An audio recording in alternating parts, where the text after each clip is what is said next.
भक्त महर्षि रमन से पूछता है, क्या उस परम आत्मा का अनुभव सबके लिए एक सा होता है या उसमें कोई अंतर हो सकता है?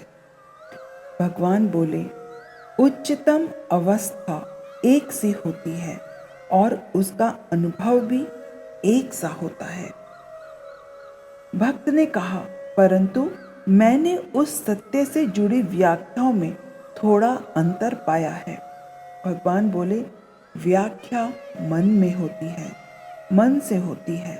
मन विभिन्न है, इसलिए वे भी विभिन्न हो सकती हैं।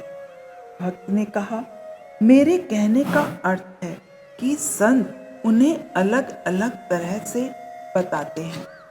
भगवान बोले, उनके पास जो साधक आते हैं वे उनकी मानसिक अवस्था के अनुसार ही वर्णन करते हैं, इसी वजह से यह अंतर दिखाई देता है।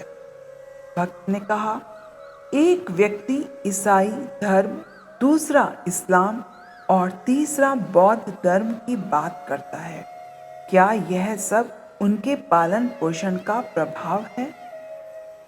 महर्षि रमन बोले, उनकी परवरिश चाहे जो भी हो, उनका अनुभव एक ही है, केवल परिस्थितियों की वजह से प्रकट करने के साधन अलग हैं। इसी वजह से एक ही धर्म में अलग अलग पंथ भी पाए जाते हैं। भक्त ने पूछा, विभिन्न गुरुओं ने अलग अलग पंथों की स्थापना करके विभिन्न सत्य प्रतिपादित किए हैं। यह देखकर लोग भ्रमित हो जाते हैं, ऐसा क्यों है?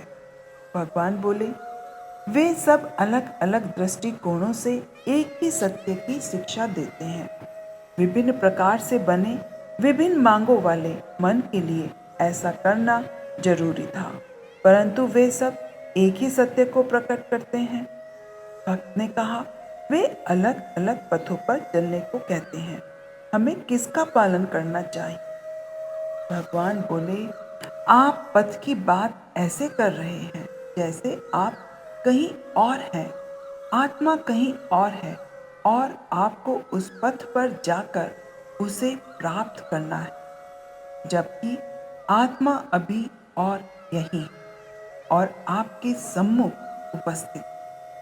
मानो रमण आश्रम में खड़े होकर ही आप लोगों से रमण आश्रम में जाने का मार्ग पूछ रहे हैं।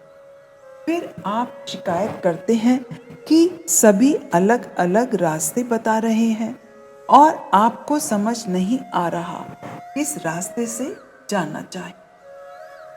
सभी धर्मों को अपना समर्थन देते हुए भी भगवान साधकों से यह कहना नहीं भूलते कि उन्हें इनसे भी परे जाकर उस एक आत्मा को पाना है।